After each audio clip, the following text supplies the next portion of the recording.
Hi everyone, स्वागत है आप सभी का टीचिंग गोल्स के इस लर्निंग प्लेटफॉर्म पर। उम्मीद करती हूँ आप सभी लोग बहुत अच्छे होंगे। चलिए आज की क्लास को स्टार्ट करती हूँ और उम्मीद करती हूँ कि आपको ये सेशंस पसंद आएंगे। देखिए हम जो पढ़ेंगे, आपको वहाँ पर पेडागोजी ऑफ टीचिंग ऐसा टॉपिक करके लिखा हुआ है, लेकिन टीचिंग का मतलब इस टॉपिक का मतलब ये नहीं कि आपको सिंपल एक टॉपिक पढ़ना है। इसके अंदर आपके बहुत सारे मेजर्स जो है सब टॉपिक्स है, जिसको आपने बिल्कुल भी नहीं छोड़ के जाना है, और मैं एक एक करके इन्हीं सब टॉपिक्स को आपका कवर करने वाली हूँ। तो आज की क्लास में हम कवर करने वाले हैं कि शिक्षण आखिर होता क्या है, इसका मीनिंग यानी कि अर्थ को समझेंगे। इसके अलावा नेचर यानी कि कैरेक्टरिस्टिक्स, विशेषताओं को समझेंगे, क्या क्या उद्देश्य है शिक्षण के, ऑब्जेक्टिव्स क्या है, और वेरिएबल जो कि बहुत इंपॉर्टेंट है, वेरिएबल्स को कवर करना। 3 वेरिएबल को हम यहाँ पर पढ़ते हैं। और बेसिक रिक्वायरमेंट क्या है टीचिंग की, शिक्षण के लिए आधारभूत जरूरतें क्या होती है, किन किन प्रोसेस से आप सारी चीज़ों को एक तरीके से गुजरते हैं, वो सारी चीज़ें हम इसमें पढ़ने वाले हैं। ठीक है, तो मैंने आपको बता दिया कि हम क्या क्या चीज़ें इसमें कवर करेंगे क्लास नंबर 1 में, टीचिंग एप्टीट्यूड में। चलिए स्टार्ट करते हैं अपनी इस क्लास को, और आपको सबसे पहले मीनिंग ही मैं समझा देती हूँ। देखिए टीचिंग यानी कि शिक्षण का मतलब ये होता है कि शिक्षण कैसे हो रहा है कि या तो कोई भी एक इंडिविजुअल है और वो नॉलेज का स्थानांतरण करना है, अपने ज्ञान का एक तरीके से स्थानांतरण करना है किसी भी दूसरे इंडिविजुअल को। तो यहाँ पर जो पहला इंडिविजुअल है वो आपका क्या हो गया, टीचर हो गया। आप भी जब शिक्षक बनेंगे तो जब अपने छात्रों को पढ़ाएंगे तो आप क्या करेंगे, आपके अंदर जो ज्ञान है उसका स्थानांतरण करेंगे अपने स्टूडेंट्स को। ठीक है, तो यही क्या कहलाता है, यही आपका मीनिंग हो जाता है शिक्षण का।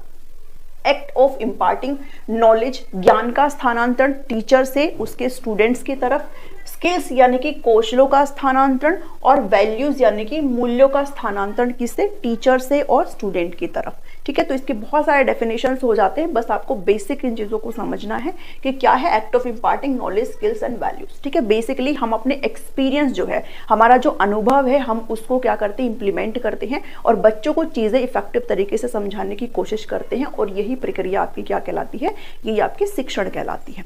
ठीक है, तो हमें यहाँ पर मीनिंग समझ में आया। अब बात करते हैं कि नेचर यानी कि कैरेक्टरिस्टिक्स क्या होते हैं, क्या क्या विशेषताएं होती है, शिक्षण की प्रकृति क्या होती है। तो मैंने यहाँ पर आपको पूरा काफी सारी चीजें लिखी हुई है, एक एक करके हम इनको अच्छे से समझेंगे। क्वेश्चंस आपसे डायरेक्टली कई बार ऐसे ही पूछ लेते हैं, तो आप एक भी चीज को यहाँ पर इग्नोर नहीं करेंगे। ठीक है, स्टार्ट करते हैं नंबर 1 से। अंतर प्रक्रिया होती है, इंटर प्रोसेस होता है। शिक्षण क्या होती है भाई, शिक्षण इसका मतलब ये नहीं है कि किसी भी एक इंडिविजुअल आपस में जो है टीचिंग कर लेगा और वो ही टीच कर लेगा और वो ही सीख लेगा। इसके लिए आपको कम से कम क्या, एक टीचर की जरूरत होती है, एक शिक्षक की जरूरत होती है, और कम से कम एक स्टूडेंट की यहाँ पर जरूरत होती है। तभी तो नॉलेज का ट्रांसफर हो पाएगा, तभी तो वैल्यूज का ट्रांसफर हो जाएगा। तो ये क्या है, आपकी एक आंतरिक प्रक्रिया होती है, एक इंटर प्रोसेस होती है, किसके बीच में, एक स्टूडेंट और एक टीचर के बीच में। ठीक है, तो आपका पहला पॉइंट यहाँ पर क्लियर हुआ। दूसरी बात क्या है कि ये है आपकी एक कॉन्टिन्यूअस प्रोसेस होती है, यानी कि लगातार सतत प्रक्रिया होती है, और ये तब तक चलती रहती है जब तक आपके जो ऑब्जेक्टिव्स हैं, अगर आप टीच कर रहे हो क्लासरूम में, अगर आप पढ़ा रहे हो, तो उसका कोई ना कोई मोटो होता है, उसका कोई ना कोई गोल होता है, और उस गोल को फुलफिल करने के लिए आप कंटिन्यू क्या करते हो, टीचिंग करते रहते हो।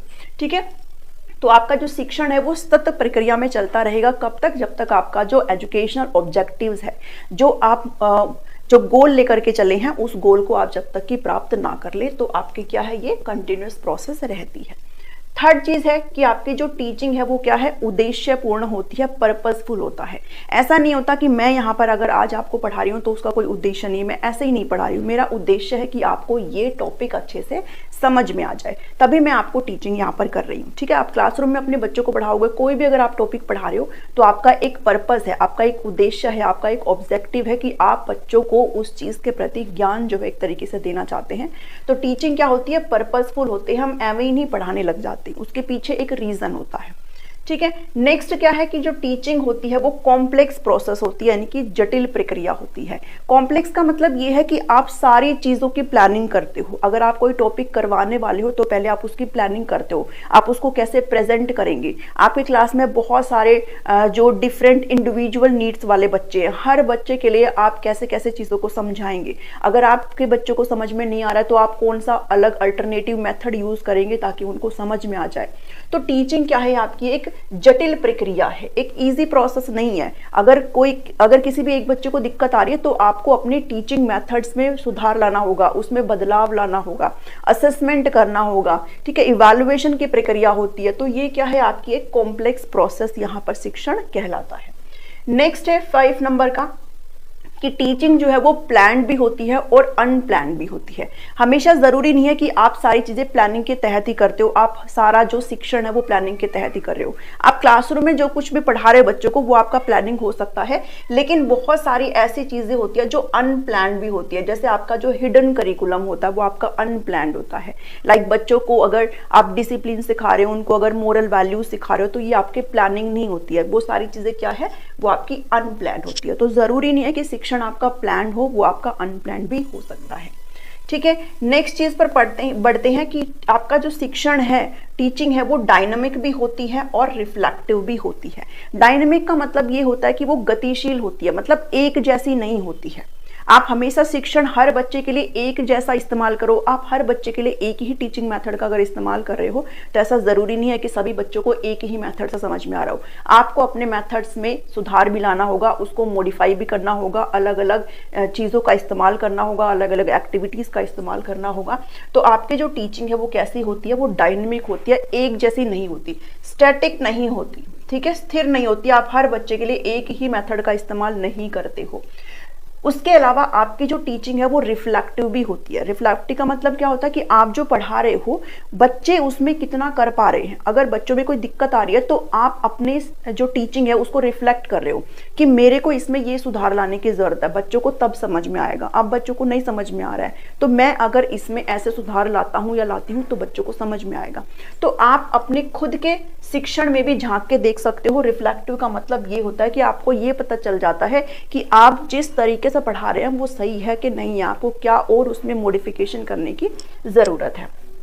ठीक है, फिर आता है कि टीचिंग क्या होती है, वो सोशल भी होती है और प्रोफेशनल भी होती है। भाई सामाजिक तो होती ही है, टीचिंग सामाजिक होती है क्योंकि स्टूडेंट टीचर जो है उसके लिए कम से कम एक स्टूडेंट की रिक्वायरमेंट होती है, टीचिंग के लिए एक से ज़्यादा स्टूडेंट की। तो ये एक सामाजिक प्रोसेस होती है। आप घर में बैठ करके सिर्फ नहीं पढ़ा सकते हो, इसके लिए आपको बाहर जाना पड़ेगा, आपको डिफरेंट बैकग्राउंड के बच्चों को डील करना होगा। तो ये क्या है, एक सोशल प्रोसेस भी होती है टीचिंग। इसके अलावा जो शिक्षण है वो एक प्रोफेशनल भी होता है। भाई आप सभी लोग पढ़ाएंगे तो ऑब्वियस सी बात है आपकी उससे अर्निंग भी होगी, आपका उससे घर भी चलेगा। तो क्या है, ये प्रोफेशनल भी होती है टीचिंग।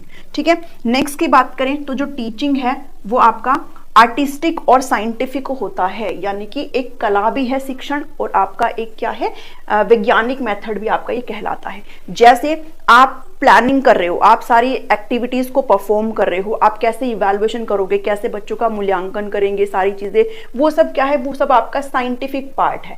लेकिन आप कैसे अपने शिक्षण को प्रेजेंट कर रहे हो, आप किन मेथड्स का इस्तेमाल कर रहे हो, आप किस तरीके से प्रस्तुतिकरण कर रहे हो, वो एक कला कहलाती है ना। अब हो सकता है मान लो अगर कोई भी एक टीचर है उसको प्रेजेंट करना नहीं आता है चीज़ों को, उसके पास ज्ञान बहुत है, वो जानता बहुत है, लेकिन वो समझाने की जो कला है, जो आर्ट है समझाने का, सबका अलग अलग होता है ना। कोई जो रियल एग्जाम्पल्स हैं उनसे समझा देता है, कोई बहुत सारे एग्जाम्पल से समझा देता है, कोई सिर्फ और सिर्फ किताबी ज्ञान तक ही सीमित रह जाता है। तो समझाना यानी कि जो आप पढ़ाना चाहते हो उसका प्रेजेंटेशन करना, उसका प्रस्तुतिकरण करना, वो एक क्या कहलाती है, वो एक कला कहलाती है, जो कि हर टीचर टू टीचर क्या होता है, वेरी करता है। आपकी जितना अच्छा प्रेजेंटेशन स्टाइल है उतना ही अच्छा आपके बच्चों को समझ में भी आएगा। तो ये क्या है, ये आर्टिस्टिक और साइंटिफिक होता है। ठीक है, नेक्स्ट पे बात करते हैं। तो जो टीचिंग है, शिक्षण है, वो आपका औपचारिक भी होता है और अनौपचारिक भी होता है, यानी कि फॉर्मल और इनफॉर्मल दोनों होता है। इसका मतलब ये है कि जरूरी नहीं है कि आप जो शिक्षण है वो सिर्फ स्कूल में ही हो रहा है, मतलब शिक्षण जो है वो स्कूल से बाहर भी हो रहा है। बच्चे जो है लर्निंग कर रहे हैं वो स्कूल में तो कर ही रहे हैं, इसके अलावा वो अपने घर परिवार में रहकर भी लर्निंग करते हैं। तो शिक्षण क्या है, शिक्षण सिर्फ और सिर्फ फॉर्मल नहीं होता बल्कि कैसा, इनफॉर्मल भी होता है। ठीक है, उसके बाद क्या आता है, उसके बाद 10 नंबर पॉइंट है कि एक प्रोसेस है गाइडेंस का। शिक्षण क्या है, आप मार्गदर्शन करते हो। अगर आप अपने बच्चों को कुछ भी पढ़ा रहे हो, मान लो कोई एक्टिविटी करा रहे हो, कोई एक्सरसाइज करा रहे हो, कुछ भी अगर करा रहे हो तो आप उनको गाइडेंस प्रोवाइड करते हो। आप उनको स्पून फीडिंग नहीं करते हो। मान लो अगर मैं मैथ की कोई भी एक्सरसाइज करा रही हूँ, उसके अंदर अगर 15 एग्जाम्पल आते हैं तो मैं उनको ज्यादा से ज्यादा 2 एग्जाम्पल करके दिखा दूंगी, उनको ज्यादा से ज्यादा 3 एग्जाम्पल करके दिखा दूंगी। मैं उनको क्या कहूंगी, बेटा आपको इस ही कॉन्सेप्ट के साथ रेस्ट जो एग्जाम्पल है उनको परफॉर्म करना, उनको आपने खुद से करके देखना है, मतलब कि हैंड ऑन एक्टिविटी खुद से करके देखना है बच्चों को। तो ये क्या है कि आप सिर्फ गाइडेंस यहाँ पर प्रोवाइड करते हैं, बच्चों को मार्गदर्शन देते हैं, बच्चा खुद से करते हुए सीखता है। आप स्पून फीडिंग नहीं करते हो, है ना। तो ये आपका 10 नंबर पॉइंट हो गया। लास्ट जो पॉइंट है वो है डेवलपमेंटल, यानी कि विकासात्मक होता है। ऑब्वियस सी बात है, अगर आप टीचिंग कर रहे हो तो बच्चे का कॉग्निटिव जो डोमेन है वो यहाँ पर बढ़ रहा है, बच्चे की मोरालिटी इंक्रीज हो रही है, बच्चे का इमोशनल डेवलपमेंट हो रहा है, फिजिकल डेवलपमेंट हो रहा है, जितने भी डेवलपमेंट के एस्पेक्ट है, जितने भी विकासात्मक पहलू है वो सभी यहाँ पर क्या हो रहे हैं, डेवलप कर रहे हैं। इसलिए क्या है, शिक्षण आपका विकासात्मक कहलाता है। ठीक है, तो ये नेचर ऑफ टीचिंग है। उम्मीद करती हूँ कि आपको यहाँ से समझ में आया होगा। अब बात करते हैं कि ऑब्जेक्टिव्स क्या होते हैं, उद्देश्य क्या होते हैं। तो ये कुछ 4-5 ऑब्जेक्टिव है, आप इनको अच्छे से देख सकते हो। इतना कुछ है नहीं इसमें, बाकी एक बार मैं बता देती हूँ कि ऑब्जेक्टिव यानी कि शिक्षण के उद्देश्य क्या है, आप करना क्या चाह रहे हो। Bring desired changes in student attitude, बच्चे का जो एटीट्यूड है उसमें आप परिवर्तन लाना चाहते हो। जब भी बच्चा कोई भी चीज सीख रहा है तो उसके ज्ञान में वृद्धि हो रही है, और अगर उसके ज्ञान में वृद्धि हो रही है तो उसका एटीट्यूड भी चेंज होगा, उसका बिहेवियर भी शेप होगा। ठीक है, तो ये पहला पॉइंट हो गया। दूसरा, अगर हम शिक्षण कर रहे हैं तो ज्ञान का भी जो है, ज्ञान भी बच्चा एक तरीके से हासिल कर रहा है, एक्विजिशन ऑफ नॉलेज यानी कि ज्ञान भी बच्चा हासिल कर रहा है। तो ये सेकंड पॉइंट हो गया। उसके बाद उसके जो सीखने के कौशल है उसमें सुधार हो रहा है, एंड उसका जो बिहेवियर है और जो आचरण है, व्यवहार और जो आचरण है उसमें भी उसको शेप यानी कि हम आकार दे रहे हैं। यानी कि कहने का मतलब ये है कि बच्चे का ऑल ओवर डेवलपमेंट यहाँ पर हो रहा है, और इसके लिए हम क्या करते हैं, हम शिक्षण करते हैं। ठीक है, इसमें इतना कुछ ज्यादा है नहीं, बस आपको पता होना चाहिए कि ऑब्जेक्टिव्स क्या क्या होते हैं। उसके बाद चलते हैं वेरिएबल्स की बात करते हैं। देखिए, आप सभी को पता होगा कि जो शिक्षण है उसको बाइपोलर प्रोसेस किसने कहा है, बाइपोलर प्रोसेस किसने कहा है, भाई एडम ने कहा है। इतना तो सबको पता ही होगा। एडम ने क्या कहा कि ये एक बाइपोलर प्रोसेस होती है ना। द्विध्रुवीय प्रक्रिया किसने कहा है, एडम ने कहा है, जिसमें इन्होंने ये कहा कि ये सिर्फ क्या है, एक यहाँ पर स्टूडेंट है और एक यहाँ पर टीचर है। ठीक है, यानी कि इन्हीं के बीच में जो है आपका एक शिक्षण होता है। लेकिन इसको ट्राइपोलर प्रोसेस भी कहा है। किसने कहा है, जॉन डेवी ने कहा है। ठीक है, जॉन डेवी ने क्या कहा है, जो कि फादर ऑफ प्रोग्रेसिव एजुकेशन कहलाते हैं, प्रगतिशील शिक्षा के जनक जॉन डेवी कहलाते हैं। और जॉन डेवी ने क्या कहा है कि जो टीचिंग है, जो शिक्षण है, वो आपका ट्राइपोलर प्रोसेस होता है। यानी कि आपके एक एंड पर आ जाएगा स्टूडेंट, और एक एंड पे आ जाएगा टीचर, और एक एंड पे आपका क्या आ जाएगा, एजुकेशन एनवायरमेंट कह लो, कंटेंट कह लो, करिकुलम कह लो, ये सारा क्या है आपके तीसरे एंड पर आ जाएगा। यानी कि ये तीन ध्रुवीय ट्राइपोलर आपकी प्रोसेस है। ठीक है, तो त्रिआयामी या कुछ भी आप कह सकते हो, हिंदी में इसके बहुत सारे नाम है, तो ये आप जरूर ध्यान में रखेंगे। ठीक है, और इसी के ही आधार पर हम क्या करते हैं, हम वेरिएबल्स डिसाइड करते हैं। वेरिएबल्स कौन कौन से होते हैं, जो टीचर होता है वो आपका इंडिपेंडेंट वेरिएबल होता है, और आपसे क्वेश्चन एग्जाम में यहां से पूछे जाते हैं। इंडिपेंडेंट, ठीक है, यानी कि स्वतंत्र चर। स्वतंत्र चर क्या होता है, जो अध्यापक है, जो शिक्षक है, वो इंडिपेंडेंट वेरिएबल है, स्वतंत्र चर है। उसके अलावा जो स्टूडेंट है वो डिपेंडेंट वेरिएबल है। डिपेंडेंट वेरिएबल मतलब आश्रित है। ठीक है, आश्रित चर क्या हो जाता है, छात्र हो जाता है, स्टूडेंट हो जाता है। उसके अलावा जो कंटेंट है, जो करिकुलम है, एजुकेशन एनवायरनमेंट है, वो आपका कौन सा है, इंटरवेंशन वेरिएबल। इसको आप नोट डाउन करना चाहो तो आप कर सकते हो, मतलब कि हस्तक्षेप चर। तो ये तीन वेरिएबल्स हैं जहां से आपसे क्वेश्चन पूछे जाते हैं। ठीक है, इन तीन वेरिएबल्स को आपने अच्छे से कर लेना है। देखिए, इंडिपेंडेंट होता है टीचर। ऑब्वियस सी बात है कि टीचर के ऊपर ही छात्र डिपेंड करते हैं, बच्चे डिपेंड करते हैं। बच्चे क्लासरूम में पढ़ने आए हैं, वो सब पूरी तरीके से किस पर डिपेंड कर रहा है, टीचर पर डिपेंड कर रहा है कि टीचर किस तरीके के मेथड्स का इस्तेमाल करेगा, टीचर क्या पढ़ाने वाला है, कैसे पढ़ाने वाला है, तक उसकी प्लानिंग क्या है, ये सारी चीजें क्या है वो टीचर की होती है, और टीचर इसमें डिपेंडेंट होता है। तो इंडिपेंडेंट वेरिएबल क्या हो जाएगा, टीचर हो जाएगा। और बच्चे हर चीज पे उसके ऊपर आश्रित होते हैं, टीचर के ऊपर। तो ये जो डिपेंडेंट वेरिएबल यानी कि आश्रित चर क्या हो जाएगा, स्टूडेंट। आपसे डायरेक्टली क्वेश्चन पूछा जाता है। ठीक है, इंडिपेंडेंट कौन है, आप जो डिपेंडेंट है वो कौन है। उसके अलावा जो थर्ड नंबर है दैट इज कंटेंट, ये आपका इंटरवेंशन वेरिएबल है। यानी कि इसमें क्या आ जाता है, इसमें आ जाते हैं आपके जो मेथड्स वगैरह है, टीचिंग के मेथड्स आ जाते हैं, यानी कि शिक्षण की विधि आ जाती है, असेसमेंट आ जाता है, आकलन आ जाता है। ठीक है, आप क्या क्या टेक्निक का इस्तेमाल कर रहे हो, क्या क्या तकनीक का इस्तेमाल कर रहे हो पढ़ाते हुए, वो सारी चीज़ें आ जाती है। इवैल्यूएशन इसमें आ जाता है, स्ट्रैटेजी, टीचिंग की क्या क्या स्ट्रैटेजीज आप इस्तेमाल कर रहे हो क्लासरूम में पढ़ाने के लिए, यानी कि रणनीतियाँ, वो सारी किस में आ जाती है, वो सारी इसमें आ जाती हैं। तो आपसे अगर पूछे कि इंटरवेंशन वेरिएबल क्या होते हैं, तो आपके जो भी टीचिंग के अकेडमिक जो भी आपके मेथड्स हैं, जो भी स्ट्रैटेजीज है, असेसमेंट है, इवैल्यूएशन, एवरीथिंग वो किस में आता है, वो आपका इंटरवेंशन वेरिएबल में आता है। टीचर की बात करें तो वो आपका इंडिपेंडेंट वेरिएबल है, और स्टूडेंट की बात करें तो वो आपका डिपेंडेंट वेरिएबल है, क्योंकि स्टूडेंट यानी कि जो छात्र है वो हर तरीके से टीचर के ऊपर डिपेंड करता है। ठीक है, तो ये यहाँ पर चीजें समझ में आई। अब इसके अलावा जो आपसे जो नेक्स्ट आपकी रह जाती है, बेसिक रिक्वायरमेंट क्या है, मैं यहाँ पर आपको बता देती हूँ बेसिक रिक्वायरमेंट क्या है। तो बेसिक रिक्वायरमेंट यानी कि अगर आप शिक्षण कर रहे हो तो उसमें किन किन चीजों की जरूरत है। तो सबसे पहले जो रिक्वायरमेंट है वो है टीचर की, यानी कि शिक्षक की। अगर शिक्षक नहीं होगा तो फिर आपका शिक्षण कैसे होगा। तो सबसे पहली रिक्वायरमेंट है टीचर की, जो पूरा ऑर्गेनाइज करता है किसी टॉपिक को प्रेजेंट करने के लिए क्या क्या मेथड्स का इस्तेमाल करने वाला है। सारी प्लानिंग करने का काम किसका होता है, टीचर का होता है। इसके अलावा अगर स्टूडेंट नहीं होंगे तो फिर टीचर पढ़ाएगा किसको, तो यहाँ पर जो लर्नर है, स्टूडेंट मतलब लर्नर, ठीक है, सीखने वाला, लर्नर यहाँ पर सेकंड नंबर पर आ जाता है। थर्ड है कि कंटेंट, आप क्या पढ़ाएंगे, जिसको आप सब्जेक्ट मैटर बोल सकते हो, जो विषय वस्तु आप पढ़ाने वाले हो, जो टीचर पढ़ाएगा वो क्या है, वो कंटेंट आ जाता है। अगर वही नहीं है तो फिर पढ़ाएगा क्या। ठीक है, और नेक्स्ट आ जाता है एनवायरनमेंट। अगर टीचर पूरी तरीके से रेडी है, पूरा प्लानिंग उसने कर रखी है टीचर ने, लेकिन एक सुटेबल एनवायरनमेंट अगर उसके पास नहीं है तो फिर शिक्षण नहीं हो सकता। तो ये चार जो है आपका बिल्कुल ही बेसिक रिक्वायरमेंट होती है टीचिंग के लिए, जो कि आपने ध्यान में रख लेनी है। और जिसमें हम बात करेंगे फेजेस ऑफ टीचिंग, यानी कि शिक्षण के चरण कौन से होते हैं। ठीक है, आपसे क्वेश्चंस यहाँ से पूछे जाते हैं, तो बहुत ही इंपॉर्टेंट है आपके लिए ये वाला सेशन, इसलिए ध्यान से देखिएगा और वीडियो को जरूर एंड तक देखें। ठीक है, फेजेस यानी कि स्टेज ऑफ टीचिंग की बात करें तो यहाँ पर सबसे पहले तो आप ये समझिए कि टीचिंग के फेजेस से हम क्या समझते हैं। देखिए, हम कोई भी चीज़ें जब आप एज ए टीचर जब आप क्लास में पढ़ाएंगे या फिर अगर आप पढ़ाते हैं तो वो एक स्टेप्स के थ्रू आप गुजरते हो। ऐसा नहीं है कि आपने कुछ भी चीज़ अपने उठे और आपने पढ़ा दिया क्लास में, उसके एक प्रॉपर एक आप स्टेप्स में सारी चीज़ें करते हो। भाई हम प्लानिंग करते हैं, फिर उसको इम्प्लीमेंटेशन करते हैं, फिर बाद में जितना बच्चों ने सीखा है आप उसका मूल्यांकन भी करते हैं। तो ये जो डिफरेंट स्टेप्स है टीचिंग्स के, जितने भी ये स्टेप्स है उन सभी को हमने डिवाइड करा है किसमें, 3 पार्ट्स में।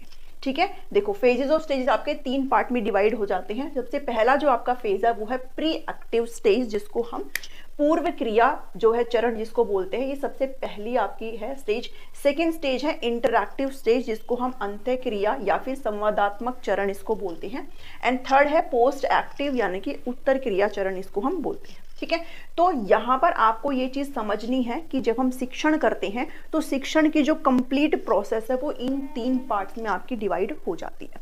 ठीक है, जैसे अगर मैं आपके साथ एग्जांपल शेयर करूं कि मान लीजिए अगर आप किसी भी क्लास में जा रहे हो, लाइक अगर मैं 8th क्लास में अगर पढ़ाती हूँ और मान लो मैं अगर अलजेब्रा का या फिर कोई भी टॉपिक, हिंदी का टॉपिक है, इंग्लिश का टॉपिक अगर मैं उसको पढ़ा रही हूँ, तो सबसे पहले मैं उसकी प्रिपरेशन करती हूँ, मैं उसकी प्लानिंग करती हूँ। भाई सारी चीज़ों को मैं प्लान करके चलती हूँ, मैं क्या पढ़ाऊंगी, किस मेथड से पढ़ाऊंगी, कैसे मैं प्रेजेंट करूंगी, वो सारी चीजें क्लासरूम में मैं किस तरीके से बच्चों को आंसर करूंगी, उनके रेस्पॉन्सेज जो होते हैं मैं कैसे उसका रिप्लाई करूंगी, साथ ही मैं कैसे उनका जो है टेस्ट वगैरह लूंगी। ये सारी एक योजना होती है, सारे स्टेप्स होते हैं शिक्षण के, तो वो सभी इन 3 चीजों में बटे होते हैं। सबसे पहली स्टेज मैंने आपके साथ डिस्कस करी प्री एक्टिव, ये सब हम बाद में देखेंगे, पहले आप बेसिक चीजें समझ लो। प्री एक्टिव यानी कि पूर्व क्रियावस्था होती है प्लानिंग की, जिसमें आप शिक्षण को क्या करते हो, प्लान करते हो, यानी कि आप योजना बनाते हो शिक्षण की। ठीक है, कंप्लीट योजना बनाते हो। तो योजना यानी कि पहले क्लास से पहले वाले जो स्टेप है वो आपका प्लानिंग स्टेज में आता है, जिसमें आप पूरे कंप्लीट चीजों को प्लान करते हो कि भाई मैं ऐसे ऐसे सारी चीज करूंगी। ठीक है, सेकेंड है इंटरैक्टिव, इसमें जो आपने यहाँ पर प्लानिंग करी थी वो आप यहाँ पर इंप्लीमेंट करते हो, यानी कि लागू करते हो, या फिर आप कह लो जिसका आप प्रस्तुतिकरण करते हो। ठीक है, जो आपने ऊपर प्लान करा था ना, उसको आप कैसे यहाँ पर यूटिलाइज करेंगे, कैसे आप इस चीज को लागू करेंगे, वो वाला स्टेप आपका सेकेंड स्टेप हो जाता है। अब यहाँ पर आपने, ये आपकी क्लास टीचिंग कहलाती है। क्या कहलाती है? आपकी क्लास टीचिंग। ठीक है, यहाँ पर आप एक्चुअल में टीच करते हो क्लास में, यहाँ पर हमने प्लानिंग करी थी, यहाँ पर मैं टीचिंग करती हूँ। और जो थर्ड है इसमें आप क्या करते हो, इवैल्यूएशन यानी कि मूल्यांकन करते हैं। जितना आपने पढ़ाया उसमें से बच्चे ने कितना सीखा है ये आप मूल्यांकन से पता करते हो। तो ये 3 स्टेजेस आपको अच्छे से समझ में आए। अब इन 3 स्टेज के ना कुछ ऑपरेशंस होते हैं, यानी कि स्टेप्स में चीजें डिवाइड हो जाती है। लाइक अगर मैं प्लानिंग करती हूँ तो वो किस तरीके से प्लानिंग करती हूँ, अगर मैं इंप्लीमेंटेशन करती हूँ तो कैसे हम क्लास में सारी चीजों को इंप्लीमेंट करते हैं, और इवैल्यूएशन तो वो किस तरीके से। ठीक है, तो ये सारी चीजें मैंने यहाँ पर आपको पॉइंट टू पॉइंट लिख दी है, जो कि आपके लिए समझना जरूरी है, बिकॉज आपको डायरेक्टली यहीं से ही चीजें जो है वो पूछ ली जाती है। ठीक है, चलिए सबसे पहले स्टार्ट करते हैं प्री एक्टिव स्टेज, यानी कि जो अपनी प्लानिंग की स्टेज है। ठीक है, इसके अंदर आपके जो ऑपरेशंस है वो 4 ऑपरेशंस हैं बेसिकली, जिसमें आपका सबसे पहला जो ऑपरेशन है, सबसे फर्स्ट स्टेप आप शिक्षण का क्या करते हो प्लानिंग के अंदर, तो वो हम करते हैं फॉर्मुलेशन और फिक्सिंग अप ऑफ गोल्स। यानी कि आप अगर कोई भी चीज पढ़ा रहे हो तो सबसे पहले उसका एक ऑब्जेक्टिव आप सेट करते हो। ठीक है, जैसे मान लो अगर मैं अलजेब्रा पढ़ा रही हूँ या फिर कोई भी टॉपिक अगर पढ़ा रही हूँ, तो सबसे पहले मैं ये डिसाइड करती हूँ कि ये टॉपिक अगर मैं पढ़ाऊंगी तो इसका ऑब्जेक्टिव क्या है, इसका गोल क्या है, इसको पढ़ाने के बाद बच्चों को क्या आ जाना चाहिए। यानी कि अगर मैं अलजेब्रा पढ़ा रही तो बच्चों को किसकी नॉलेज हो जानी चाहिए, बच्चों को अलजेब्रा के जितने भी कॉन्सेप्ट है वो सारे क्लियर हो जाने चाहिए। तो सबसे पहली जो स्टेप्स होती है वो होती है हम गोल्स को फिक्स करते हैं, यानी कि लक्ष्य क्या है हमारे, उसका निर्माण और निर्धारण करते हैं। और जब आप इस चीज को कर जाते हो, जब आपने एक बारी गोल्स यानी कि टीचिंग ऑब्जेक्टिव्स आप यहां पर कह सकते हो। ठीक है, टीचिंग ऑब्जेक्टिव्स यानी कि शिक्षण के उद्देश्य आप यहाँ पर सेट करते हो। तो एक बार जब आपने शिक्षण के ऑब्जेक्टिव्स यानी कि उद्देश्य अगर सेट कर लिए हैं, फिर सेकंड नंबर पर आपकी जो स्टेप आती है वो आती है selection of content and subject matter. अब आपने ये तो डिसाइड कर लिया कि मुझे ये पढ़ाना है, लेकिन आप कंटेंट डिसाइड करोगे, आप चीज़ों को कैसे प्रेजेंट करोगे, आप किस किस मेथड्स का क्या सामग्री आप पेश करेंगे, ताकि आपका ये जो टीचिंग ऑब्जेक्टिव है ये आपका अचीव हो सके क्लास में। ठीक है, तो वो आपका सेकंड स्टेप है। Once you have finished the setting up of goals, then you will proceed to selection of content, यानी कि जो विषय वस्तु, जो सामग्री आप पढ़ाने वाले हो उसका चयन आप करेंगे। ठीक है, और ये जो चयन है वो किस पर डिपेंड करता है, भाई आपका सिलेबस क्या है, मैं यहाँ पर लिख देती हूँ। ठीक है, आपका सिलेबस क्या है, आपका करिकुलम पर डिपेंड करता है। अगर मैं 8th क्लास को पढ़ा रही हूँ तो मैं 8th क्लास के जो बच्चों का लेवल है उसके अकॉर्डिंग कंटेंट को यहाँ पर डिसाइड करूंगी। मैं 10th को या फिर 11th 12th का अलजेब्रा नहीं पढ़ाऊंगी इधर, मैं यहाँ पर बच्चों के लेवल के अकॉर्डिंग जाऊंगी, बच्चों के इंटरेस्ट को यहाँ पर चेक करूंगी। ठीक है, तो उसके अकॉर्डिंग मैं क्या करूंगी, कंटेंट को सेलेक्ट करूंगी। तो मैं एक सूटेबल कंटेंट यहाँ पर बच्चों के लिए बनाऊंगी ताकि बच्चे के माइंड के अकॉर्डिंग वो चीजें समझ जाए। ठीक है, सेकेंड चीज हो गया। नेक्स्ट जो स्टेप है, आपने एक बार टीचिंग ऑब्जेक्टिव्स के गोल्स यहाँ पर डिसाइड कर लिया, आपने कंटेंट को डिसाइड कर लिया।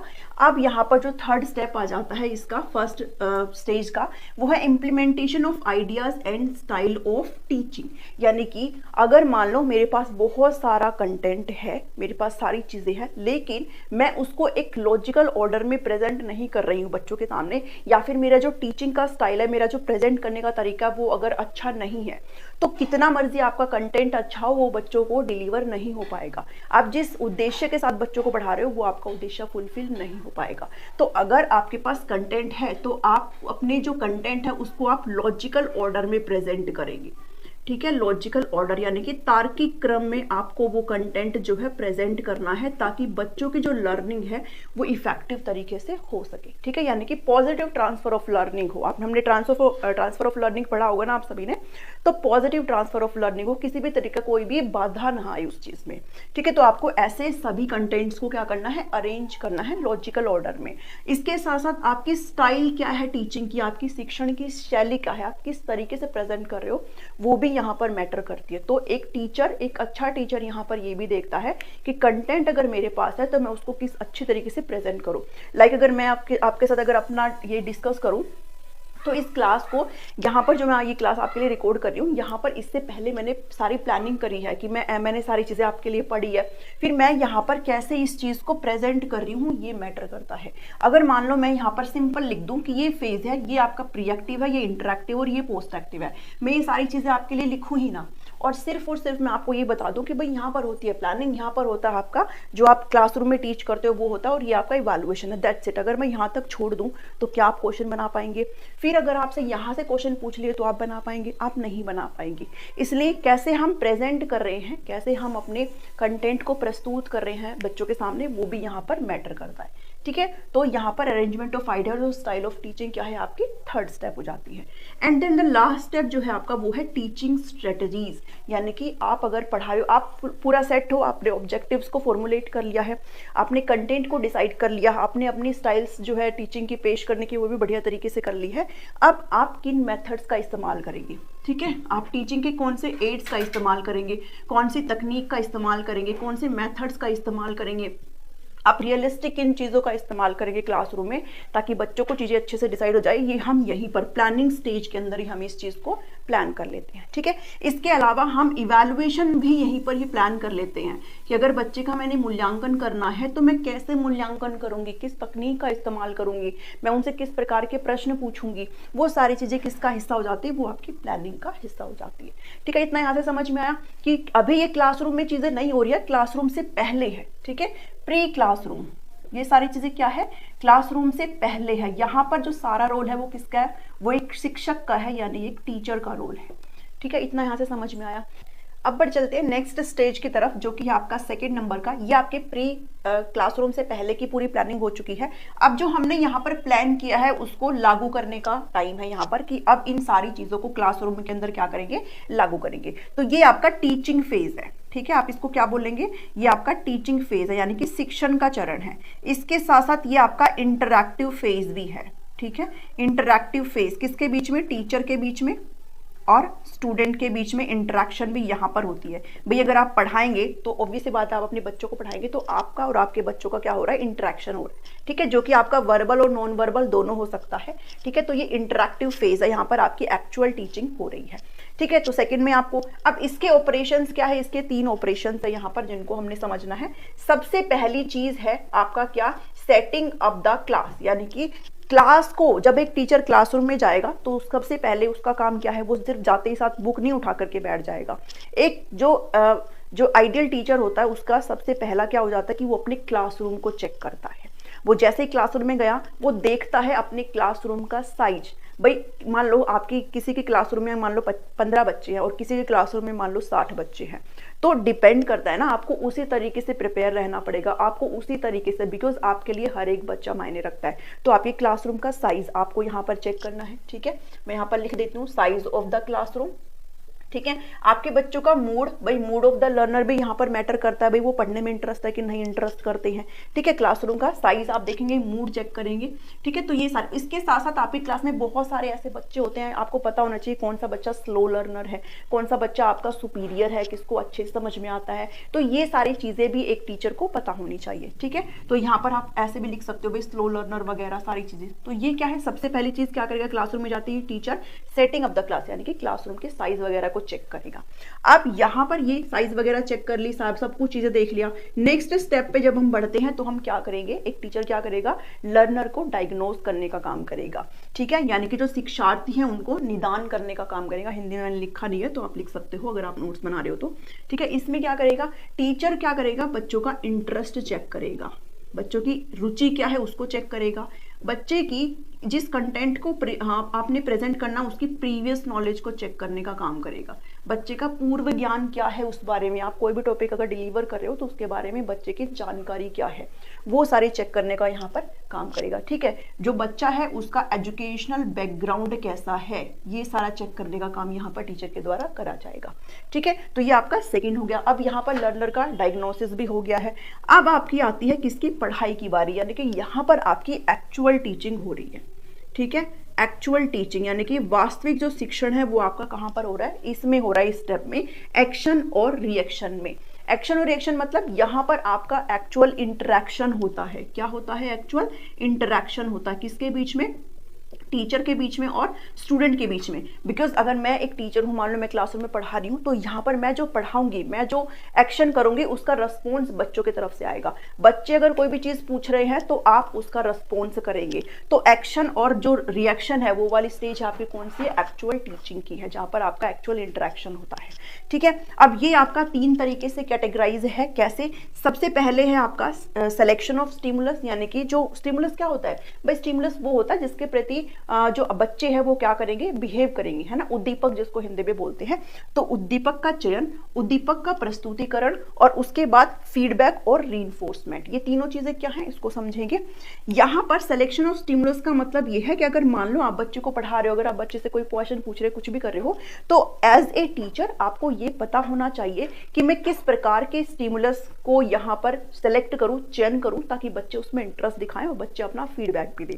ठीक है, तो एक टीचर को यहाँ पर ये जरूर पता होना चाहिए कि तो सिलेक्शन ऑफ स्टिमुलस यहाँ पर मायने रखता है। उसके बाद आपने जो है सिलेक्शन तो कर लिया, अब आप उसको कैसे प्रेजेंट करेंगे। मान लीजिए अगर आप कोई ऐसा एग्जाम्पल ले रहे हैं जो बच्चों के समझ में ही नहीं आ रहा है, तो आपको उनकी नीड्स, उनके इंटरेस्ट के अकॉर्डिंग कुछ ऐसे एग्जाम्पल्स पिक करने हैं जो बच्चों को बहुत अच्छे तरीके से समझ में आए। ठीक है, तो आपका प्रेजेंटेशन करने का स्टाइल यहाँ पर चेक करता है। अब आपने कर दिया वो सारी चीजें, आपने सिलेक्शन कर लिया, प्रेजेंट भी कर लिया, जो एग्जाम्पल देना था, जो क्वेश्चन पूछ रहे थे। अब बात आती है फीडबैक की। ठीक है, अब बारी किस क्या आती है? फीडबैक। फीडबैक क्या होता है? प्रतिक्रिया होती है। ठीक है, और आपकी फीडबैक, और यहाँ पर है थर्ड चीज क्या है? रीइंफोर्समेंट। लास्ट चीज क्या है? रीइंफोर्समेंट है। ठीक है, अगर बच्चे यहाँ पर फीडबैक दे रहे हैं और अगर आपने देखा कि फीडबैक अगर बच्चे ने सही दिया, आपने कोई क्वेश्चन पूछा और बच्चे ने अगर उसका सही आंसर दिया है, तो फिर बारी आती है किसकी? रीइंफोर्समेंट की। रीइंफोर्समेंट क्या होता है? रीइंफोर्समेंट होता है अगर पॉजिटिव हो और नेगेटिव, दो तरीके के रीइंफोर्समेंट होते हैं। उम्मीद करती हूँ तो आपको पता ही होगा, बाकी मैं आपको बता देती हूँ कि पॉजिटिव रीइंफोर्समेंट वो होता है जो आपके किसी भी व्यवहार को बढ़ाता है।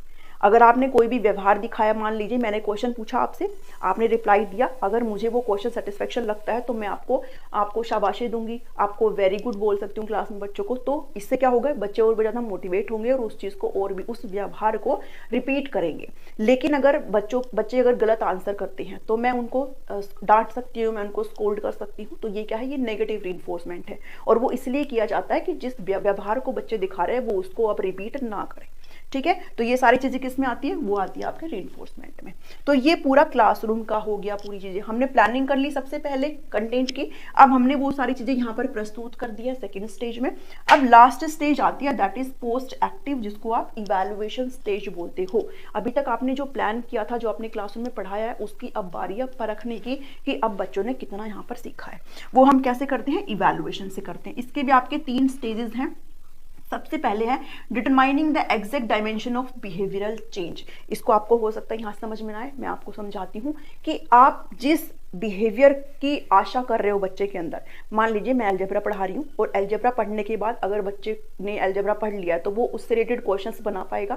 अगर उससे रिलेटेड वो क्वेश्चन बना पा रहा है तो मतलब उसका बिहेवियर क्या हुआ? चेंज हुआ। पहले वो क्वेश्चन नहीं बना पा रहा था, लेकिन बाद में वो क्वेश्चन बना पा रहा है तो उसका व्यवहार चेंज हुआ, बिहेवियर चेंज हुआ। और अगर वो बिहेवियर एक अच्छे उसमें चेंज हो रहा है, यानी कि अगर बच्चा क्वेश्चन बना पा रहा है, तो यानी कि आपने जो डिलीवर करा है, जो आपका शिक्षण है, वो प्रभावी ढंग से हुआ है, ये यहाँ पर पता चल जाएगा। ठीक है, और अगर बच्चा वो एक सुटेबल बिहेवियर नहीं दिखा पा रहा है तो मतलब आपका जो शिक्षण है वो कहीं ना कहीं वीक रह गया। तो यहाँ पर आप अपनी शिक्षण को रिफ्लेक्ट भी कर सकते हो। ठीक है, सेकंड स्टेज है कि अब क्या करेंगे आप? इवैल्यूएशन टेक्निक्स, ऐसे टेक्निक्स का इस्तेमाल करेंगे। अब इसमें आपके सब्जेक्टिव और ऑब्जेक्टिव दोनों हो सकते हैं।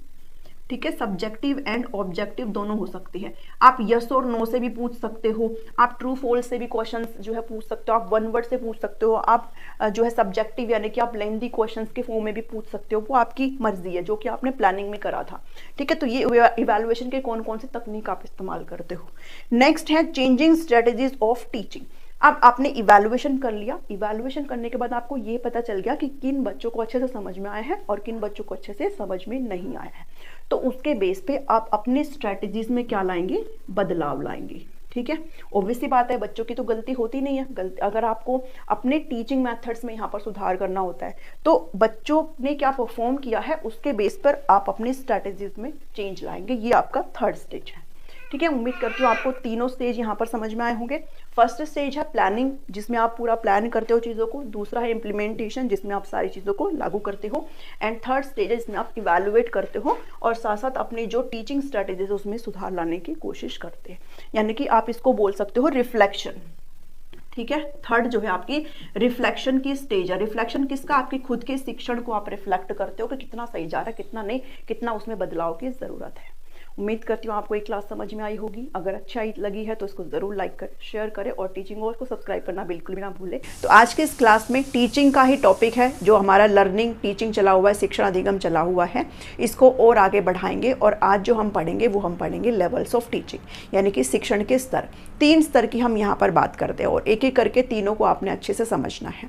ठीक है, चलिए स्टार्ट करते हैं तीनों ही लेवल के बारे में। फर्स्ट हमारा जो लेवल है वो है हमारा मेमोरी लेवल, जिसको स्मृति स्तर कहा जाता है। और इस लेवल को किसके द्वारा दिया गया था? तो आपसे कई बार ऐसे चीज़ें भी पूछ लेते हैं, बेसिक चीज़ें, तो हर्बर्ट के द्वारा दिया गया था। दूसरा जो स्तर है वो है आपका अंडरस्टैंडिंग, जिसको समझ या फिर अवबोध स्तर कहा जाता है। ये किसके द्वारा? ये मॉरिसन के द्वारा दिया गया था। और जो थर्ड जो स्तर है वो आपका है रिफ्लेक्टिव, यानी कि चिंतनशील स्तर, और ये दिया गया था हुंड के द्वारा। ठीक है, तो ये नाम आप जरूर ध्यान में रख लेंगे कि मेमोरी किसके द्वारा दिया गया था, अंडरस्टैंडिंग किसके द्वारा दिया गया था, और हंड किसके द्वारा, सॉरी रिफ्लेक्टिव जो है वो किसके द्वारा दिया गया था।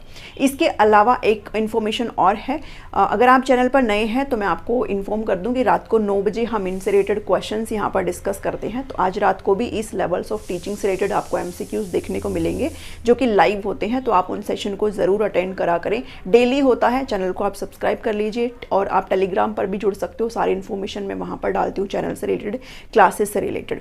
तो आप इनसे रिलेटेड MCQ जरूर बनाइए। और मैंने आपकी जो थ्योरी की प्लेलिस्ट है वो अलग से जनरेट कर रखी है और जो MCQ की प्लेलिस्ट है वो आपको अलग से जनरेट करके दी हुई है। साथ ही हिंदी की भी क्लासेस आपकी विद MCQs चली हुई है, तो आप उनको भी जरूर बनाइए। EVS की क्लासेस भी चली हुई है, जिसका प्लेलिस्ट का लिंक, सभी प्लेलिस्ट का लिंक आपको इस वीडियो के डिस्क्रिप्शन में देखने को मिल जाता है। तो इससे रिलेटेड मैं आपका वेट करूंगी आज रात को 9 बजे, ताकि आप क्वेश्चंस अच्छे से बना पाए। ठीक है जी, चलिए स्टार्ट करते हैं। फर्स्ट लेवल से ही हम बात करेंगे, मेमोरी लेवल से बात करेंगे। अब मेमोरी की जब भी हम बात करते हैं तो आप सभी को पता भी, किसी भी चीज़ को मेमोराइज करना मतलब क्या?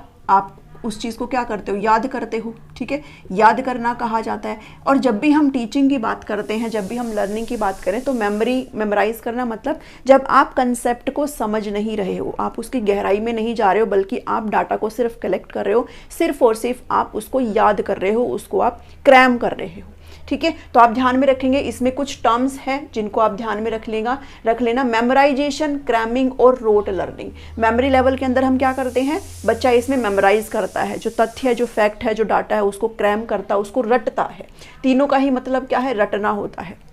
और इसीलिए जो अवस्था है आपकी, ये जो आपका स्तर है वो आपका थॉटलेस है, यानी कि इसमें कोई भी जो आपका थॉट है वो जनरेट नहीं होता है, क्योंकि टीचर ने जो बता दिया आपको, बच्चा उसी को ही पैसिव होकर के सुनता है। उसके मन में उसकी अपनी खुद की कोई भी क्रिएटिविटी इसमें नहीं आती है, उसका इंटेलिजेंस लेवल डेवलप नहीं होता है, सिर्फ वो पैसिव होकर के सुन रहा है। जो टीचर ने बता दिया वही उसने करना है, बात खत्म। ठीक है, तो ये जो लेवल है वो आपका कौन सा होता है? थॉटलेस। इसमें बच्चे के कोई भी विचार जो है वो जनरेट नहीं होते। ठीक है, बच्चे के कोई भी जो न्यू आइडियाज़ है वो यहाँ पर जनरेट नहीं होते हैं, ये आप ध्यान में रखेंगे। नए आइडियाज़ जनरेट नहीं होते, इसलिए इसको थॉटलेस कहा जाता है। अगर आपसे पूछे जाए किस क्लास से किस क्लास तक के लिए होता है, तो जो मेमोरी लेवल है आपका, वो आपका कहाँ से होता है? Pre primary to primary classes के लिए होता है, क्योंकि बच्चे जनरली यहाँ पर क्या करते हैं भाई? समझते नहीं है, बल्कि वो मेमोराइज करते हैं। तो ये जो लेवल है वो pre primary to primary level तक के लिए होता है। थॉटलेस होता है, कोई भी नए आइडियाज़ बच्चे के माइंड में नहीं आते हैं, मेमोराइज करता है। और हमेशा ध्यान में रखिएगा, ये जो चीज़ें हैं ना, मेमोराइजेशन, क्रैमिंग और रोट लर्निंग, ये एक नेगेटिव शब्द है। और आपको एलिमिनेशन भी आना चाहिए जब भी हम CDP या फिर पेडागोजी के क्वेश्चन को करते हैं। तो जब भी आपका क्वेश्चन नेगेटिव फॉर्म में ना हो, अगर पॉजिटिव फॉर्म में आपका क्वेश्चन है, तो आप इन ऑप्शंस को देखते ही अपना आंसर जो है वो टिक नहीं करेंगे, इनसे आप दूरी बना करके रखेंगे, क्योंकि ये जो शब्द है वो नेगेटिव शब्द है, नेगेटिव टाइप वर्ड्स होते हैं ये। ठीक है, मैं जैसे ही कंसेप्ट खत्म करूंगी, जैसे ही क्लासेस आपकी सारी खत्म होगी, एक क्लास में आपको नेगेटिव और पॉजिटिव टाइप वर्ड्स भी करा दूंगी। इसमें कोई भी कंसेप्ट का अंडरस्टैंडिंग नहीं होता है, ठीक है। कोई भी बच्चे की जो अवधारणा है वो विकसित नहीं होती है, क्योंकि इसमें बच्चा सिर्फ और सिर्फ याद कर रहा होता है। टीचर के रोल की बात करें तो जो टीचर का रोल है वो आपका बिल्कुल पूरी तरीके से एक्टिव होता है। शिक्षक यहाँ पर सक्रिय भूमिका में रहता है, जबकि जो बच्चा है वो यहाँ पर पैसिव यानी कि निष्क्रिय भूमिका के अंदर रहता है, क्योंकि बच्चा सिर्फ और सिर्फ सुन रहा है, टीचर ने जो बोल दिया वही उसने सुनना है और उसको वो बस याद करता है, इसके अलावा कुछ भी नहीं करता। तो टीचर का ही चलेगा इसमें सारी चीजें, ठीक है। इसलिए ये जो लेवल है आपका कौन सा कहा जाता है, टीचर सेंटर्ड लेवल, यानी कि शिक्षक केंद्रित कहा जाता है। शिक्षक केंद्रित स्तर इसको बोला जाता है, ये आप जरूर ध्यान में रखेंगे। और जब भी हम टीचर अगर इसमें एक्टिव है तो ऑब्वियसली बात है क्लास में जो टीचर का रोल रहेगा वो डोमिनेटिंग रहेगा, यानी कि टीचर की ही चलेगी उसमें, बच्चे का कोई भी उसमें इंडिपेंडेंट लेवल नहीं है। अथॉरिटेरियन रहेगा, जो टीचर ने कह दिया वही बच्चा मानेगा, बच्चे को कोई भी इसमें फ्रीडम नहीं है, ठीक है। तो ये चीज़ आप किस में ध्यान में रखेंगे, मेमोरी लेवल के अंदर ध्यान में रखेंगे, बिल्कुल टू द पॉइंट चलेंगे, कुछ भी एक्स्ट्रा चीज़ें नहीं करेंगे। सेकेंड बात आती है आपका कौन सा, अंडरस्टैंडिंग लेवल, यानी कि समझ और अवबोध स्तर, जो कि मॉरिसन के द्वारा दिया गया था।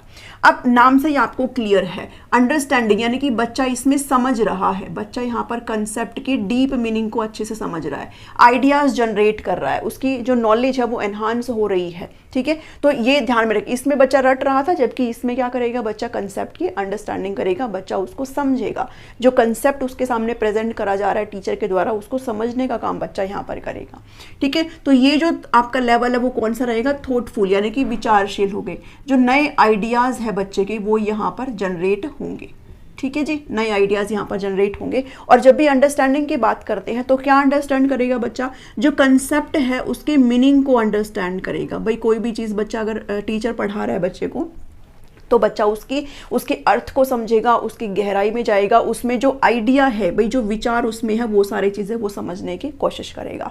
और अगर मैं एक बहुत ही अच्छा सा शब्द यहाँ पर लिखूँ तो मास्टरी ऑफ कंसेप्ट, यानी कि अवधारणा की महारत हासिल करना, ठीक है। जो भी आप विषय पढ़ा रहे हो, जो भी आप कंसेप्ट बच्चे को पढ़ा रहे हो उसमें वो मास्टरी हासिल करेगा, किसके तहत, अंडरस्टैंडिंग लेवल के तहत। तो आप ये ज़रूर ध्यान में रखिएगा, मेमोराइज करता है मेमोरी लेवल में, मास्टरी ऑफ द कंसेप्ट अगर पूछा तो फिर वो किस में करता है, अंडरस्टैंडिंग में, क्योंकि यहां पर बच्चा समझ रहा है। यहां पर दोनों टीचर और स्टूडेंट जो है वो दोनों इन्वॉल्व हो रहे हैं, दोनों ही एक्टिव फॉर्म में है, क्योंकि टीचर पढ़ाएगा, कंटेंट को प्रेजेंट करेगा, क्वेश्चन कोई डाउट होगा तो बच्चा पूछेगा भी और बच्चे के सारे प्रॉब्लम भी यहां पर सॉल्व होंगे, ठीक है। तो इसमें क्या है, बच्चा डीप नॉलेज यहां पर क्रिएट कर रहा है, बच्चे की जो गहन ज्ञान है वो यहां पर विकसित हो रहा है। तो मास्टरी ऑफ कंसेप्ट बहुत ही इंपॉर्टेंट है, इसलिए मैंने इसको अलग से आपके लिए लिखा है। उसके बाद दोनों ही एक्टिव होते हैं, यहाँ पर कौन कौन, टीचर और स्टूडेंट दोनों एक्टिव होते हैं। जहां पर ये आपका टीचर सेंटर्ड था, यहाँ पर ये आपका क्या कहलाता है, सब्जेक्ट सेंटर्ड कहलाता है, यानी कि विषय केंद्रित कहलाता है, ठीक है। हिंदी में मैंने सारी चीज़ें वैसे तो लिखी है, जो नहीं लिखी है वो यहाँ पर लिख देती हूँ। तो आप अगर नोट्स बना रहे हैं तो आप साथ के साथ ज़रूर बनाते चलें। विषय केंद्रित होता है, ठीक है जी, यानी कि सब्जेक्ट को फोकस करके बनाया गया, जो चीज़ आप पढ़ रहे हो उसको फोकस करके उसकी मास्टरी यहाँ पर होती है। मॉरिसन ने 5 स्टेप्स दिए हैं टीचिंग के, शिक्षण के 5 स्तर की यहाँ पर बात करी है, 5 साइकिल आप कह सकते हो, स्टेप्स आप कह सकते हो, जिसमें जो पहला है वो है एक्सप्लोरेशन, दूसरा है presentation, third is assimilation, fourth is organization and fifth is recitation. Hindi में भी इनके नाम लिख दिए हैं, एक एक करके आपको एक्सप्लेन कर देती हूँ, बाकी आप अपनी वर्डिंग में लिख लीजिएगा। एक्सप्लोर करने का मतलब क्या होता है कि टीचर जो भी यहाँ पर बच्चे के सामने कंसेप्ट पढ़ाने वाला है, कोई भी टॉपिक पढ़ाने वाला है, तो उससे रिलेटेड जो पूर्व ज्ञान है बच्चे का वो यहाँ पर टेस्ट करने की कोशिश करेगा, बच्चे का प्रायर नॉलेज, ठीक है, पूर्व ज्ञान कितना है उस कंसेप्ट के प्रति, ये टीचर फाइंड आउट करेगा सबसे पहले, तो वो एक्सप्लोरेशन हो गया। उसके बाद जो कंटेंट टीचर ने प्रेजेंट करना है उसको प्रेजेंट करेगा बच्चे के सामने इन ए वेरी गुड मैनर, ठीक है, एक अच्छे व्यवस्थित तरीके से बच्चे के सामने प्रेजेंट करेगा, जैसे करना चाहिए उस तरीके से, जो चीज़ पढ़ानी है ना वो प्रेजेंट करेगा। जैसे ये मैंने पूरा आपको लिखा है, ये आपका क्या है, ये प्रेजेंटेशन है कि मैं किस तरीके से आपको प्रेजेंट कर रही हूँ ताकि आपको बहुत अच्छी तरीके से समझ में आ जाए। मैंने जहाँ पर हाईलाइट करना है वहाँ पर हाईलाइट भी करा हुआ है ताकि आपकी नज़रों में आए कि ये चीज़ें इंपॉर्टेंट है। तो प्रेजेंटेशन बहुत ज़रूरी है, किसके द्वारा किया जाएगा, टीचर के द्वारा किया जाएगा। असिमिलेशन की बात करते हैं, हमने जीन पियाजे में भी पढ़ा था असिमिलेशन, अगर आप रिलेट कर पा रहे हो। असिमिलेशन का क्या मतलब है, यहाँ पर जो बच्चे का पूर्व ज्ञान है इसके साथ जब प्रेजेंटेशन हुआ है तो जो नया ज्ञान बच्चे ने अर्जित किया है इन दोनों को कंबाइन करने का काम किया जाएगा। किसके द्वारा? बच्चे के द्वारा। ठीक है जी, बच्चा जो है अपना जो पूर्व ज्ञान है और जो नया ज्ञान है उसको मर्ज करेगा और अपनी एक ज्ञान में जो है वृद्धि करेगा। क्या? असिमिलेशन। उसके बाद आता है ऑर्गेनाइजेशन। ऑर्गेनाइजेशन मतलब व्यवस्थित तरीके से बच्चा अब अपना जो उसने नई नॉलेज क्रिएट करी है ना उसको व्यवस्थित तरीके से यहाँ पर जो है बच्चा प्रेजेंट करेगा। व्यवस्थित तरीके से कैसे? अब यहाँ पर बच्चे ने क्या कर लिया भाई, ज्ञान बच्चे के पास आ चुका है, उसकी नॉलेज में एनहांसमेंट हो चुका है, तो टीचर उसको कहेगा कि भाई बताओ आपने क्या सीखा, कितना सीखा। तो जो उसने सीखा है उसको वो एक अच्छे मैनर में जो है यहाँ पर क्रिएट करने की कोशिश करेगा। ठीक है, जो भी उसने सीखा है। उसके बाद आता है रिसाइटेशन, यानी कि यहाँ पर अब जो बच्चे की मास्टरी है वो हो चुकी है। ठीक है जी, मास्टरी ऑफ द कंसेप्ट कहाँ पर हो चुका है? Mastery of concept. तो वो रिसाइटेशन में क्या करेगा, अब जितना बच्चे ने सीख लिया है, जो भी ज्ञान बच्चे ने हासिल किया है, वो अपने जो सहपाठी है, जो अपने क्लासमेट्स है और जो टीचर्स है उनके सामने वर्बली प्रेजेंट करेगा। यानी कि जितना ज्ञान बच्चे ने अर्जित किया है इस क्लास से, जितना उसने सीखा है वो फिर क्या करेगा, उसको रिसाइट करेगा, जिससे वो उसके थ्रू एक बार फिर से भी चला जाएगा, उसका रिवाइज भी हो जाएगा और साथ ही साथ पता भी चल जाएगा भाई इस बच्चे ने कितना सीख लिया है।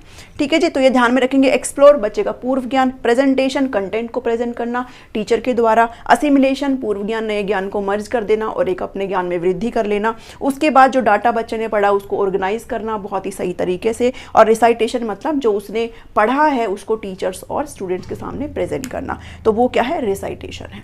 And this is your understanding level, आपको इससे बाहर कुछ नहीं करना है।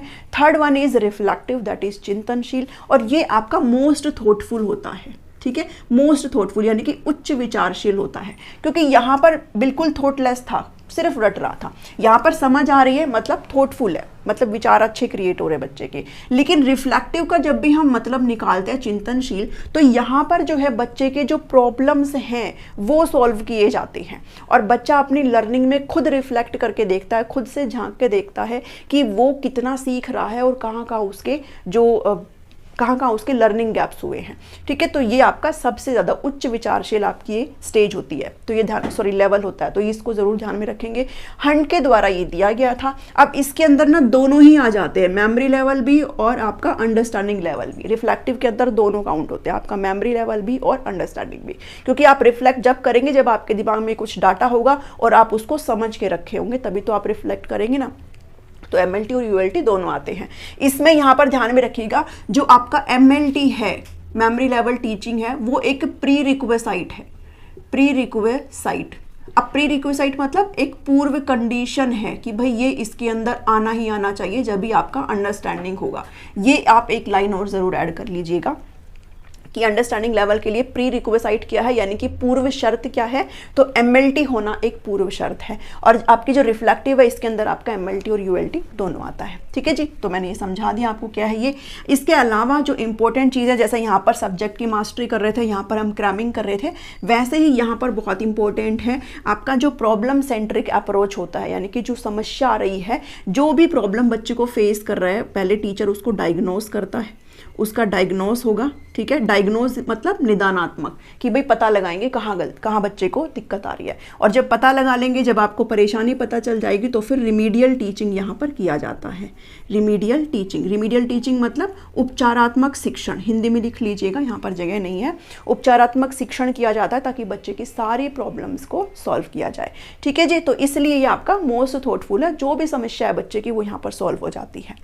क्रिटिकल थिंकिंग यहाँ पर बच्चे की डेवलप होती है। बच्चे का ओरिजिनल थिंकिंग आप कह सकते हो, जो प्रॉब्लम बेस्ड लर्निंग है, यानी कि जो आप कह सकते हो कि बच्चे का ज्ञान में वृद्धि हो रही है, उसका इंटेलिजेंस लेवल और भी ज़्यादा डेवलप हो रहा है।